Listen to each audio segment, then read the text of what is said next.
My friend's psycho mom tried to get my daughter deported so that I would date her son, basically saying that if my daughter was out of the way, then I would have a fair shot at dating her son and changing his life. Things got so bad that they actually sent ICE agents to my house to literally investigate my 3-year-old daughter. And I'm honestly still so crazy upset about this that at this point, I seriously don't know what to do. Here's what happened. Okay, so I'm a 30-year-old female, and I'm a single mom to a mixed-race 3-year-old daughter. For reference, I'm white, but my daughter's father is a New Zealand Maori who I met and briefly dated while he did his training and worked here in the States. He and I are not together anymore, and he's not involved in our daughter's life as he moved back to New Zealand, but I do have some contact with his parents as my daughter is their only grandchild. And on top of that, I do feel it's good for my daughter to know her Maori culture and paternal grandparents as well. Anyways, I come from a well-off upper middle class family, and my friend who we will call Kate is from a low-income working class family from West Virginia. We met in college, we are close, and Kate is a genuinely nice and kind person, but is also low contact with her toxic family, which consists of her stepmom who we will call Pam, her stepbrother who we will call Kyle, and the dad. Now Pam is on disability, Kate's dad is a truck driver, and according to Kate, her stepbrother Kyle apparently makes women feel uncomfortable. He can't hold a job, doesn't really interact with others outside the internet, has this weird fantasy about having a trad wife, and has very racist and misogynistic views as well. Last year, me and my other friend who we will call Rachel, along with some of our friends, hosted an engagement party for Kate and her boyfriend who we will call Jack at my family's vacation home in Catskills. It was supposed to just be us, our other friends, and some of our colleagues from the museum, but apparently when Kate mentioned it to her dad, Kate's stepmom Pam demanded that we let them attend, and after some back and forth, we decided to just let them come, but I opted to not formally send them an invite, and instead I just told Kate that they can come if they want. During the party, Pam and Kyle seemed rather out of place, as they couldn't really hold a conversation with anyone. When anyone tried to talk about her stepdaughter Kate and her fiance Jack, you know, the ones who this party was to celebrate, Pam would somehow try to make it about her son Kyle. In fact, Pam kept trying to talk up her son Kyle to me, Rachel, and some of the other girls in the party, and they complained about us having Taylor Swift playing in the background, with Kyle calling it feminist trash. Later, when I was chatting with our former college professor, Kyle came up to me, he tried chatting with me, asking me questions and flirting with me, and I tried being polite, answering his questions with one-word or one-sentence answers, but when he asked me out on a date, I told him I couldn't as I do have my job and my daughter to look after. Well, long story short, I started shouting at him, telling them, namely Kyle and his mom, to leave, warning that I'd call the sheriff's office if they didn't, after Kyle said something along the lines of, well, I would be perfect for him, especially if I didn't have my half-breed daughter. And by the way, those are his words and not mine, while also saying that if I wanted to be with him, I'd have to put my daughter up for adoption or something. Pam then joined in, saying something along the lines of, how dare you talk to my son like that, demanding that I give her son a chance. And they eventually left after our friends and guests started chewing them out, calling them trash, and Rachel did call for law enforcement. Now, Kate did profusely apologize for her stepmom and stepbrother's behavior, but I assured her that I don't blame her, as she did warn me about them, but I just didn't think that it would be this horrible. Over the next year or so, Pam did message me on Facebook a few times, saying things like, how dare you talk to my son like that? You people think you're too good for us, complaining that we've previously never invited her or her son to anything, and that I should apologize to and go on a date with her son. And mind you, I'm friends with Kate and not her stepmom and stepbrother. Well, I reminded her that her son is a coddled high school dropout who can't hold a job. Pam herself is unemployed, her son is a racist and misogynistic bum, and her family, except for Kate, is trash. While I actually do have a well-paying job, I've got a master's degree, I do not share the same toxic views of her or her son, and that I'm more than capable of supporting myself, something neither her nor her son could do. I then blocked Pam, and for some reason it slipped my mind to also block Kyle. And keep this in mind because this will be important later on. I did tell Kate and the others in the friend group about this, and Kate apologized for her stepmother again and revealed that her stepmom and Kyle have been low-key stalking me and Rachel, looking at our posts on Instagram and TikTok, and watching videos we post of us going on family boat trips, eating out at restaurants, and Pam apparently being envious of my family's 2023 Christmas dinner party. Now, because of this, Pam has been telling Kate how she believes that she deserves the life me and Rachel live, hence why Pam has been trying to pressure Kate to hook Kyle up with either me or Rachel, to which Kate has repeatedly refused to do so. The engagement party we held for Kate was back in July of 2024, and between then and a few days ago, I haven't heard from them. However, last weekend I was with my daughter at my family's house in the Upper East Side when ICE agents showed up at my door, because apparently someone reported my daughter as being an illegal immigrant. Firstly, I called my grandpa's law firm, and they said sent a couple of lawyers to our family home, and I explained to the agents that my daughter's dad may be a foreign national, but me, being an American, am her biological mother, and my daughter was born in Boston, so she's a United States citizen. Now, I'm not going to get into how the interaction with ICE went, as it was stressful and my grandpa's lawyers mostly handled it, but long story short, it turns out that Kate's stepmother and stepbrother reported my daughter to ICE to try and get my daughter deported, in hopes that if my daughter was gone, I would somehow be willing to go out with Kyle. According to Kate,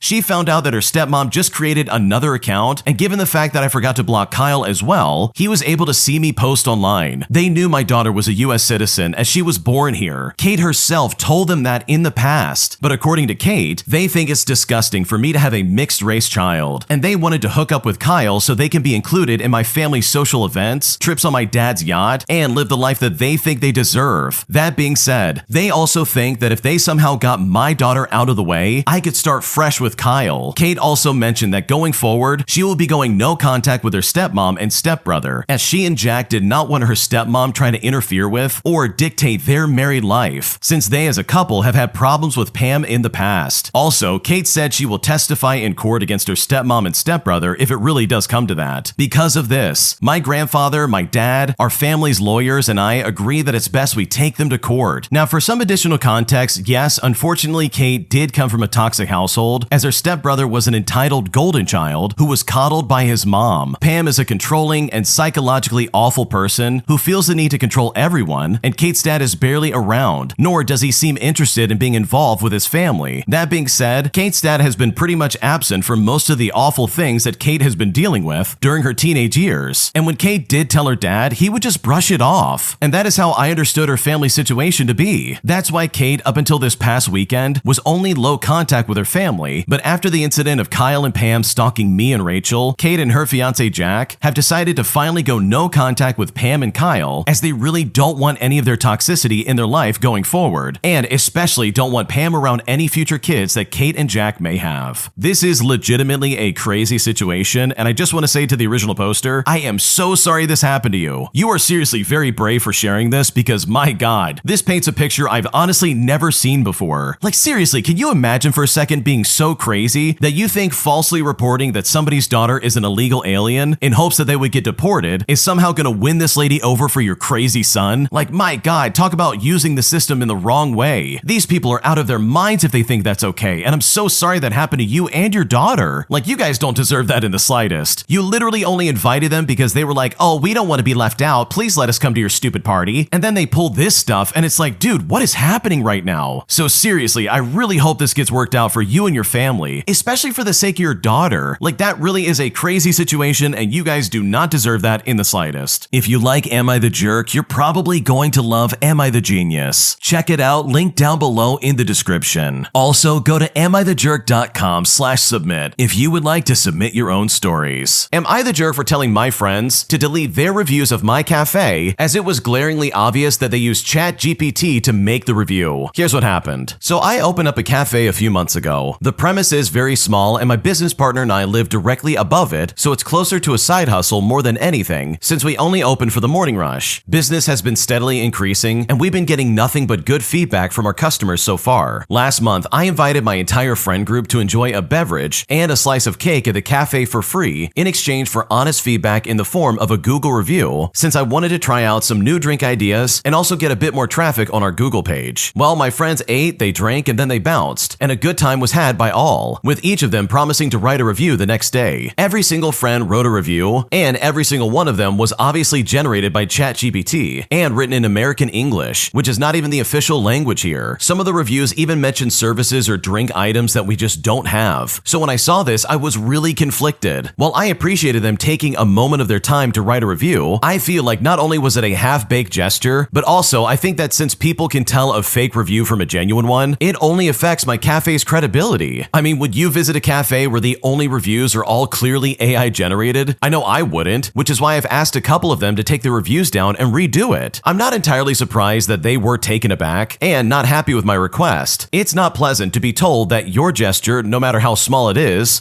meaningless. One of them even said that they don't feel welcome at my business anymore. But I feel like as a business owner, I should be mindful of credibility to the point where I have to risk offending people, and unsurprisingly, my business partner agrees. So seriously, Seriously, am I the jerk in this situation? Because right now I don't know what to do. Oh man, no, you're definitely not the jerk. I would be super pissed off if my friends didn't leave legitimate reviews. Seriously, you welcomed them into your cafe, you gave them a free meal, and then the least they could do was leave an actual review, but instead they used ChatGPT to do it? Like, are you kidding me right now? That is so disrespectful. To me, it shows that they only showed up for the free meal, but also they don't actually care enough to be like, yeah, let me leave a good review for my friend. It's like, come on, that literally would take 5 seconds. And the fact that they tried to do that through ChatGPT in a different language than the one you live in, it's like, come on, that is even more telling that no, they're not doing this because they care. So no, you're not the jerk for asking that, because literally they're only hurting your cafe. And whether this is a side business or not, it honestly is super disrespectful that they didn't leave a proper review, because that literally is the bare minimum of what you could expect from them. An obnoxious jerk keeps texting me about something that I have nothing to do with, as they were trying to reach out to the person who previously had my phone number. So after dealing with this for so long, I finally hit my breaking point where I told them to get lost or else I would sue them, resulting in them literally never contacting me ever again. Here's what happened. Okay, so at the time I was 15 years old and I had a new number. I got this text message from someone who we will call Dan, and they were wondering about a property somewhere the previous owner of the number had, which honestly I assume is what they were looking for. They gave me the address, not all of it though, and I just never looked it up, but I didn't recognize the number at all or the area code. At first I was polite to the person and informed them that who they were looking for no longer had the number, and at first it seemed fine. That is, until I got another text message. It was the same person looking for the previous owner about the same property, and again I was nice, but it kept on happening. At some point I was a bit harsh, and I said that the person died even though I hope they didn't, and I said not to text me, but they did anyways, and I think it happened about 8 or 10 times in total. Now I can't be sure as I lost the phone, but after the last time they did it, I was fed up. My stepmother said something once about how the same person or company can't contact you after a certain amount of times or it's considered harassment, and to get out of that, they'll contact you from different numbers. And I think it was in a day, but I could be wrong. But regardless, I'm sure you can see exactly where this is going. My young brain came up with an absolutely brilliant idea at the time. I went back to the previous conversations and took screenshots of each time they contacted me and my responses. And I pretended to be my father, and I told them something like, stop contacting my underage daughter or I will come after you and sue you for harassment. And I did this with the evidence attached that they had contacted me more than once and that I had asked them to stop, and they continued. I wasn't sure if I really could go after them for harassment or not, but it was the only thing I could think of at the time. Well, to make a long story short, I never got another text message from them ever again. Eventually, I lost the number later, but you know what? Even still, it was great to finally get these people off of my back. Wow, you made a brave decision there. You literally played the gambit by not only being like, oh, I'm this person's dad and I'm gonna sue you, but also being like, the person who had this number is dead. Like, wow, that is a gamble. You really put everything on the line and said, okay, we're doing this, because that is not something I would ever do. I would either block them or find some way to like get away from them and just hope that the messages would stop. But you went to a level that I don't think I would ever go to, and to that end, I congratulate you because clearly it worked. Today, I messed up by leaving my door unlocked for 15 minutes, allowing a man who I've never met before to walk into my house under the assumption that my house was a massage parlor, and I've honestly never been more confused or freaked out in my entire life. Here's what happened. So this wasn't quite today, but on Monday night, my partner and I saw a dog walk past us with no human. We figured that it was a lost dog and decided to search for it. We split up, my partner was on foot, and I took my scooter. We don't find the dog, and then we meet up on the corner. My partner then said that he was going to quickly check the park across from ours just for a second. I went home because I really needed to go to the bathroom, and this was at 11:30 p.m. at night. Now, I left the door unlocked because my partner wasn't gonna be long, and who the heck is coming to my house at 11:30 p.m. at night with all my security cameras and with all the lights on? Then, while I was on the toilet, literally going number 2, I heard someone by the door, and obviously I thought it was my partner. I yelled out and I said, hey honey, did you find the dog? Then I heard the door with no response and assumed that he didn't hear me. I yelled again and I got a deep, low, strange noise. I heard footsteps coming up the stairs, and a huge 6'2" man was standing in the doorway of the toilet, literally as I'm going to the bathroom. I'm in absolute shock, and then the guy says to me, is this the massage parlor? At this point, my brain is so confused. So I just tell him no. He then asked me, oh, do you offer other services here? And again, I was so confused. So I look at him again and I say, no. He then just stands there for another minute, confused himself, and then walks down the stairs and leaves. And I'm honestly still in disbelief that this happened to me, because this truly was one of the craziest situations I've ever had happen in my life. My entitled brother loves scamming members of my family and only becomes a worse person anytime he gets caught. Here's what happened. Okay, so I've recently come to realize that my brother loves to scam scam the family and does not like it when he gets caught. A petty example would be back in 2020, when restaurants were starting to reopen in the United Kingdom. I was about 26 years old and I was going out, and my brother, who was 28 at the time, asked me to bring back a Five Guys meal costing me about $20. Now, he promised to pay me back, so I obliged, and I gave him the meal once I returned home. He didn't have the money right then, but he promised me that he would pay me back soon. Around 2 days later, around 11 o'clock p.m. in the evening, he approached me in the living room asking for a massage whilst we watched anime, which is something he would request regularly, saying his back was aching badly due to working as a physiotherapist. Now, this time I said no. I said I'm not going to be doing any favors like that for him until he paid me back the money that he owed me. He immediately got defensive and aggressive, shouting stuff like, "You're seriously not going to do it?" Hurling insults, and when I insisted I won't do anything, all the way until he pays me back, he shouted at me and said, "You should have reminded me." And I pointed out, "It shouldn't have to be on me to remind you." He then stormed off immediately, and to this day he still hasn't paid me back. And in fact, I cut him off the following year. Although the above examples are rather petty, I bring this up because of something my dad told me a couple of weeks ago. It turned out my dad and brother had some deal where my dad would handle his phone bill and my brother would give him the money each month. Apparently, my dad realized he'd forgotten about this for months, and he approached my brother and asked him if he could pay back around $200 that he owed him. Keep in mind, my brother earns over $40,000 a year, and he lives with my parents rent-free, so money is definitely not an issue. Apparently, his response was to throw a fit, shouting at my dad and then sending him $2,000 instead, despite my dad's protests. I told my dad he was using a manipulation tactic by overpaying him in some kind of an attempt to make my dad feel guilty and put him in the wrong when my dad's request was more than reasonable. I also have no doubt that my brother didn't just forget to pay my dad either, and I've got no doubt he was trying to see how long he could do this for. Now, for additional context, I have not spoken to him in 4 years, and I cut him off completely after he screamed at me for never talking to him and then tried to out me as trans. I have since moved out in 2021, and honestly, I am so glad to finally be away from that man. Yeah, that sounds like a really awful situation, and I'm so glad you're away from them as well. Because seriously, your brother is definitely a con artist. You mean to tell me he refused to pay you back, what, the $20 for that meal, and then try to be like, "Well, you should have reminded me." It's like, dude, I really should not have to remind you about this. Like, are you kidding me right now? This should have been a simple situation that you could have easily fixed. All you got to do is pay me back and then everything's fine. So the fact that they freaked out on you and they continue to like basically use these manipulation tactics, not only on you, but also on your family, like that's crazy in my opinion, and I don't blame you for being annoyed. So yeah, this is super weird, and I honestly don't blame you for a second because your brother sounds like an absolute piece of work. Am I the jerk for saying that my boyfriend's friend can't visit us now that I'm pregnant? Because this guy is constantly making a mess and making my life harder, especially considering that I have a child on the way. Here's what happened. Okay, so my boyfriend has a friend who is currently pursuing the whole van life thing, where literally they're living out of his van. The past several months, this friend has been coming by our house a couple of days a week. Each time he's here, he stays around 10 to 12 hours to use the shower, use our kitchen and washing machine, and use our Wi-Fi. I've been unhappy with the lack of privacy and the extra work for quite a while, which my boyfriend is well aware of, but has been putting up with because the friend is down on his luck and could use some help. However, now that I'm pregnant, I'm ready for this situation to end. I want to be able to lay on my couch without pants on and not have to get dressed, so to say, whenever they decide to come over. I also hate having to talk about my private medical details with my partner, all while trying to whisper because they're in the next room. I'm also just worn out in general, and the friend is generating so much extra work. He comes into our house after doing construction jobs and tracks in a ton of dust and dirt, and every time he showers, he somehow leaves a thick coating of body hair all over the shower that now I have to clean up before I could shower again. After he uses the washing machine, there are sticks and leaves and sand all over the laundry room. Not only does he hog the kitchen when I want to cook meals sometimes, but he also leaves all of his dirty dishes for me to deal with afterwards. Ideally, I'd have my boyfriend deal with the extra work since he's the one inviting the dude over, but with his busier work schedule, most of the housework falls on me. So to me, it's a no-brainer that the friend finds somewhere else to be for a couple of months to give me some privacy and a break from the added work. However, when I brought this up to my boyfriend and I told him it was time to set a boundary with a friend, he told me it was first of all a very awkward and weird thing to ask of his friend, and secondly, a cruel and insensitive thing for me to request. He's willing to do so for me, but at the same time is making it very clear that he thinks I'm a monster for even asking him to do this. So is it actually unreasonable for me to put a no visitors rule in place for the next few months? Because right now I seriously don't know what to do. Okay, in my opinion, this is your house and your space, and if someone is literally taking up that space and not being kind to it, then something needs to change. rage. And I honestly can't fathom the fact that your boyfriend's trying to be like, wow, you're being cruel and unusual. This is really insensitive. And yet here you are sitting there like, oh, okay, but guess what? I'm pregnant, idiot. What do you think is gonna happen? This friend literally is not gonna have any space in this house, and the boyfriend's gonna learn that really quickly. They're gonna learn real fast that this child is gonna take precedent in almost every aspect of your life. So he can either deal with this now or deal with it later when it's probably gonna be too late, and feelings get hurt and this guy really gets upset. So no, you are definitely not the jerk for saying that to your boyfriend, and you're definitely not making things awkward or being cruel and insensitive. That, in my opinion, is a really dumb thing of your boyfriend to say, and that is completely out of line. An entitled drunk jerk becomes physically aggressive and absolutely belligerent after he and his party don't get their meals for free, all because they had to wait a while for their food to come out. Things escalate from there, where this guy starts destroying things in the restaurant in a fit of drunken rage, eventually leading to the cops getting called and this entitled jerk getting arrested. And I've honestly never seen anything so crazy in my life. Here's what happened. So to start things off with a bit of a backstory, I work at a steakhouse in a busy downtown area. It is the kind of place that hosts a lot of business parties and rehearsal dinners, or even just large celebrations. We have fine wines, and it's usually about $100 per person on average. We also have Wagyu steaks, so I think you get the idea. Now, thankfully, the table and the incident that happened wasn't mine, but I was there and working the night that this occurred, so I figured that this story deserves to be told. There was a large birthday party scheduled for one of our private rooms. Originally, it was contracted for 15 people with a $1,500 minimum, but only 7 people showed up on time. And even though our policy requires half the party to be on time, we made an exception and even lowered the minimum to $1,300 when 2 people couldn't show up. So, around 45 minutes after their contracted start time, 13 people had arrived for the evening. A few showed up pre-drunk, since our restaurant is close to a lot of walk-in bars, but so far nobody was belligerent. Well, or so we thought. From the beginning, the servers, management, even the support staff all knew that this party was going to be problematic. All separate drink bills, trying to order off the menu, and being generally drunk with an attitude. I mean, their contract only allowed a few pre-selected options, but they should have known, considering somebody had to sign the paperwork when planning this out. They were antagonistic with their servers and with each other. Eventually, they got settled and ordered their food, and things seemed to calm down for a little bit. Other than being a handful and already drunk, they got through their salad course with no problem. The kitchen took about 40 minutes to complete their entrees, which is normal for a large party like this, but people were starting to get angry because they were so hungry. Someone tried to go into the kitchen themselves to figure out what was going on and nearly slipped and fell on the kitchen tiles before they were removed from the back. I think somebody else might have also puked in the bathroom, but that could have been another guest or just a rumor. But honestly, once the entrees came out, everything started to go downhill very quickly. These people couldn't remember what they ordered, they were upset that their steaks were the incorrect temperature, and some were demanding they be packed up to go, all because we had taken too long. Now, as a side note, the steaks were correct by restaurant standards, and the kitchen confirmed that the steaks were at the right temperature. Now, keep in mind, even though they started 45 minutes late, their contract was for 3 hours. They had another 45 minutes after the entrees at least. Their servers did the best they could, but 2 people can only satisfy 13 individual demands so quickly, and they split another couple tables that also needed help. Once their anger escalated, our front of house manager went to talk with them, just to try and smooth things over, and try and assist with the service in general. But the organizer absolutely blew up at her. The front of house manager is a small woman, maybe about 5'6" in general, and being screamed at by a very large, very drunk grown man who was getting in her face with very aggressive body language, honestly could probably shake up just about anybody. The front of house manager normally takes absolutely no garbage from anybody and will not hesitate to remove a very problematic guest, but most of the party was still there, and he was particularly very physically imposing. So I respect her courage for staying in that situation and preventing things from getting physical. However, the drunk jerk had no intention of de-escalating. When the front of house manager refused to comp the bill, stating that she'd be happy to recook incorrect entrees and pack up any leftover food if they promised to wait outside the restaurant, this entitled drunk jerk very quickly turned around and pulled the tablecloth off the table like some awful magic trick. Now here's the thing, almost all the dishes and many of the entrees and the sides were all still on the table. Glasses and place settings still on the table as well. I mean, one of the tables fell over and tore the carpet, as well as getting stained by cocktails and wines. The crash that we heard was so loud and it seriously scared me. And it was right about here that the front of house called the police. Now, thankfully, because we are in a busy entertainment district, we have a dedicated police department literally next door. They were here in less than 2 minutes to handcuff the guy and escort everybody out of the restaurant. This entitled jerk was charged with felony vandalism, public intoxication, and assault. When he signed the contract, he put a credit card on file, so he was charged the full amount before any comps and later billed for the damages. I was in shock that somebody could behave like this, and never in my professional job or in my real life have I ever heard of somebody going this crazy and becoming this unhinged. Now, for the servers taking care of the table, it was very traumatizing and a harrowing experience for them. But honestly, at least we all can laugh about it in hindsight. I don't think anybody working there had ever seen something so crazy, and I would not have believed it myself had I not seen the damage firsthand. Wow, that is seriously a scary situation. First of all, these people were completely out of line. They clearly pre-gamed this entire situation and decided, yeah, let's get drunk before we get drunk. That's a good idea. And for the type of restaurant that this place clearly seems to be, it really seems like this is a fancy sit-down restaurant where you have to literally sign a contract just to show up. Like, this is serious business. They need to show up on time and show some respect. Like, the way they were acting before even showing up to the restaurant and just getting drunk ahead of time and completely wasted, that was so inappropriate and there was no reason to do that. And I'm willing to bet that they probably knew the kind of people they were when they were under the influence. Like, I'm really not convinced that this is an isolated incident or anything like that, because from the sounds of it, these people kind of suck. And it's so unfortunate that the servers and everyone at this restaurant had to deal with their childish behavior. So honestly, good for the front of house manager for calling the police and putting this guy in his place. According to the original poster, with all things considered, especially with the bill and the damages, this guy paid a little over $2,300, including the bill for the night and all of the damages. And hopefully, after having this awful experience, you never have to deal with anybody like that ever again. If you like Am I the Jerk, you're probably going to love Am I the Genius. Check it out, link down below in the description. Also, go to amithejerk.com/submit if you would like to submit your own stories. My entitled neighbor leaves a note on my car every single week, complaining because I'm parking my car in front of their house, despite the fact that I have every right to do so. And I'm simply so annoyed because I get a note from them every single week. Here's what happened. So I live in an apartment building with no parking, so I have no choice but to park on the street. My street also has a school on it that prohibits parking on its side from Monday through Friday all the way until 6 p.m. The other side of the street has 2-hour parking even for permit holders, so in total there's about 7 spots on my block where permit holders can leave their cars. And also the entire area is permit parking only, which I thankfully have. Now, because of this, I can never get a spot on my block and I have to park 1 block down, which is still in the same permit zone. This area is all houses and each one has a driveway. I typically don't use my car every day, but never go without it for long stretches until I'm traveling. It's also a parking violation here to leave your car in one spot for longer than 72 hours, which apparently some people take very seriously. Recently, one of my neighbors has been leaving a note on my car every single week. This is not an exaggeration too, by the way. I've gotten 4 notes in the last 4 weeks citing the above parking code, even if my car has only been there for less than 2 days. The note always says that I can't leave my car in one spot for multiple days, even though technically I have 72 hours. I always ignore the note because even if I do get reported, which I'm sure I have been at this point, someone from the city comes out the next day for an inspection and then monitors the vehicle for the next 72 hours to see if it's still there. This law is really to prevent abandoned vehicles, not for people getting upset about cars parked in front of their houses for multiple days. The hilarious part about this is that the note goes on to say how disrespectful it is to your neighbors just to leave your cars parked in front of their houses. But then again, constantly leaving notes on cars is totally respectful, right? I mean, this has been going on for months, but this was the first time I got 4 notes in a row. And right now I'm going for the high score. I know it's a law and I rarely leave my car parked in one spot for longer than 3 days, never more than a week unless I'm traveling, in which case I just leave it at the office to avoid street sweeping. Also, my car isn't old, dirty, or looks abandoned. This entitled neighbor in question just simply has nothing better to do with their life. Yeah, that's really unfortunate. You can tell that they're just a busybody and they clearly want to get up in other people's business business. They're acting as if you abandoned your car, even though you're not doing that and you have every right to sit it there for 3 days at least? They just don't like the fact that anyone's parking in front of their house. They probably have this weird entitlement about who parks in front of their house, and they probably think they own that spot in front of it. But newsflash, entitled neighbor, you don't own anything on the street. The original poster has every right to park there, and hopefully one of these days you catch them in the act and you're able to give them a piece of your mind. Today I messed up by accusing my boyfriend of cheating when he goes out to California next week. But once I found out he was actually visiting a fallen soldier he used to know, I'm now completely heartbroken and I seriously don't know what to do. So I've been dating my boyfriend for a little under a year now. We moved in together into a small house near his hometown, and recently he told me of a yearly tradition that he does. He goes to California on the same date every year for a few days. I asked what for, and he suddenly changed the subject by inviting me, but I had work that week, so I declined. I knew he was a former Marine and was stationed over there, so I just assumed it was to visit some old Marine buddies or just for the nostalgia or something like that. The problem came into play when a few days later he was cooking and had his phone on the charger in the other room that I was in. I saw he got a text from a name that I didn't know. It was locked behind the screen, and I'm a little ashamed to admit this, but I figured out his password a while ago without him knowing. It wasn't a sinister plot or anything like that. He's just very predictable. Now, before you call me a jerk for snooping around on his phone, I've had bad relationships before where I thought I trusted a man with all my heart only to then be cheated on. So my worries got the best of me and I started snooping. The text message told my boyfriend to bring cases of a beer that was a preferred brand of a woman that I'd never heard of. This immediately set off alarm bells in my head. Why would he be bringing a girl's favorite beer on a vacation that he refuses to tell me about? I closed his phone and pretended that I didn't see it. I went to some work friends for advice and all three of them convinced me it was a romantic getaway and he was blatantly cheating on me. After that, my anxiety flares up and I was a complete mess. I thought he was the one, while also thinking, how could he do this to me? So I went home early, deciding to have this big dramatic confrontation. I wanted to yell and scream at him, but I had read a lot of these stories online before, so I felt I had a plan to ease into it and catch him in a corner. I came home and he was in the backyard fixing a fallen fence post. I asked him to come inside and he told me he would be there in a second. I then told him in a stern voice to come right now. I heard him drop the wood plank and start running inside. He must have assumed I was hurt or something like that because he got inside and asked me what was wrong. And the following conversation went something like this. I looked at him and I said, I know you're cheating on me. He just looked at me dumbfounded and started to chuckle a bit, assuming it was a joke of some kind. I then started crying and just breaking down, and it was then that he realized I was serious. So he then came over trying to comfort me, but I swatted him away. He looked genuinely hurt and just backed up a bit. He then asked me, what gave you the idea that I'm cheating on you? I then said to him, look, I know about the girl that you're getting beer for. You're going to go see her next week, aren't you? He then said that yes, he is seeing her next week, which completely broke me. He just admitted to it. So when he said that, I started crying even harder. He then reached into his wallet, pulled out a picture and showed it to me. He said, that's the person I'm seeing next week. And then he said the name that I thought belonged to a woman, but instead it actually belonged to a man. I was completely wrong. The picture was of my boyfriend and another man, both in uniform and armor, one arm wrapped around each other's shoulder, and both their other hands were holding a rifle. I knew this picture. I saw it in a memorial post from a friend of my boyfriend. He passed away while they were in the military together. I realized what I did, and all I could do was sob even more. We were both on the kitchen floor, and I'm sobbing my eyes out, and he's trying his best to hold me together while explaining that he goes back to the base every year to clean a memorial cross and drop a 6-pack of beer for his friend. And all the while, I'm just apologizing in between sobs. It's been 2 days, and I can tell it affected him, but he simply won't admit it. He is a very stoic guy and doesn't speak about his emotions, and has always prioritized other people over himself. He insists that he's fine and he's sorry he wasn't more clear about his trip, but I know my boyfriend. If he was really okay, he'd be cracking jokes and being a witty jerk by now, but he's not doing any of that. I've tried talking about it with him, but he always finds ways to shut me down or shift the conversation politely. I desperately want to fix this because I feel awful. I have some vacation days saved up, so I could take them on short notice and go with him to show my support, but I'm afraid he would take that as a lack of trust. I don't want to lose the man I love just because I jumped to conclusions. He knows about my past and understands my feelings. He's always tried to accommodate me, and I think this was the first time that he didn't tell me exactly where and why he was going when I asked him. Just like I understand his feelings. I mean, I don't surprise him. I let him know when I come home. I comfort him when he wakes up from his nighttime terrors. We both have things in our past that the both of us have tried to help each other work through, but I don't want to sound like I'm trying to justify my lack of trust. He gave me everything, and I couldn't even give him my trust in this one moment. Yeah, that's a massive mess up. Seriously, talk about missing all the clues that no, he is not cheating. First of all, if he was really cheating on you, why on earth would he invite you to come along? He literally said, hey, come with me to California. It's gonna be fun. Do you really think he would invite you on this trip if he was actively cheating on you with someone he was going to see? You would then potentially see this person as well. Instead of asking him about the person's name who you snooped around and saw, you decided, ooh, I'm gonna catch you in a corner. Like, that was unbelievably toxic, and there was no reason for that. And sure, I get it, you were cheated on previously, but for you to jump to a conclusion like this and try and pin this on your boyfriend when he definitely didn't do anything, not to mention all the other accommodations that he actively makes to make you feel comfortable, really does make you a massive jerk in this situation. And sure, you thought the name belonged to a woman, and it might be one of those ambiguous names that can be used for a man or a woman, but honestly, the way you went about doing this was incredibly awful. The first thing you said when he came into the house was, oh, I know you're cheating. You didn't ask him what he was doing in California. You didn't try and get more information about what was happening. You just jumped right into accusing him, all because of an awful situation that you made up in your head. Also, you really should ditch your friends. Your friends almost ruin your relationship. They literally convince you, oh man, he's definitely cheating. And instead of talking to, your boyfriend about it, you believed your idiotic friends who clearly don't know what they're talking about. And so here you are on the kitchen floor crying about this, and he's the one that has to comfort you, despite the fact that you probably really hurt his feelings. I mean, with the way you acted and the accusation you so willingly placed upon him, I don't blame your boyfriend for trying to change the subject. Like, you can't be the person who makes the accusation and then play the victim when you get called out and proven wrong. So yes, I think this was a massive mess up on your part, and hopefully you never do anything like this again, because your boyfriend does not deserve this. And if you had just asked him honestly about what happened, this literally all could have been avoided. Am I the jerk for blowing up at my boyfriend after he finished off an entire tub of sour cream in one day? Here's what happened. So first off, I want to say that I feel absolutely ridiculous posting this here, but I am literally crying about this, and I'm wondering if I'm crazy overreacting. As with everyone in the United States, grocery prices in my area are astronomical, and I've had to completely change the way I budget for food. I have to be aware of every penny I spend in order to get the most of my money when it comes to the food. Every week I have a grocery budget. I plan out all my meals, as well as what I get for the week and what we have. I do not do extra grocery runs during the week unless it's absolutely necessary, and this will be important later on. My boyfriend pays for about 30% of the groceries, and I pay about 70% because he pays more for utilities, so it kind of evens out in the end. However, I always tell him if he wants additional food or anything like that, or maybe he's still hungry or something along those lines, then he himself can go and get it for himself. Also, keep in mind we are not portion restricted. Well, I bought a standard size tub of sour cream, and it was supposed to be used in 3 different meals that week, and I told him this ahead of time. Well, I came home today ready to make dinner, and it was gone. Not even used for one of the meals that I had planned. He just snacked on it throughout the day, and admittedly, I blew up and started crying, asking him why he would do that when he knows that I was supposed to use it for several meals. I try so hard to budget and save money, and I feel like he just doesn't care in the slightest. I told him he can either buy a new tub of sour cream or I'm not cooking for the rest of the week. I told him it's a matter of respect, but he thinks it's no big deal, and I could just go get a new tub if I really want it. And he is now making a point of saying I should be the one to get it instead of him, despite the fact that he's the one that ate it all. He says I'm being dramatic for crying over sour cream, and I know it's not super expensive. It's like, what, $3 in my area? But honestly, it's about the principle of the matter. I'm just so upset that he can't respect what I'm trying to do. And honestly, this is not about the sour cream. It's simply about being disrespected. So am I the jerk in this situation? What should I do? Your boyfriend is being a massive jerk right now. There is no reason for him to talk to you like that in the slightest. First and foremost, in my opinion, this absolutely falls on him. He should be the one to get up off of his butt and go to the store and replace the sour cream that he ate in one day. Like, this guy seriously seriously just plowed through the entire tub of sour cream. Like, why would he do that? He knows you're very particular about your grocery shopping. He has to know at this point that you have a grocery budget, that you plan out your entire week very meticulously so that you can properly budget what you are and are not going to eat throughout the week. So for him to just take away one of your key ingredients like that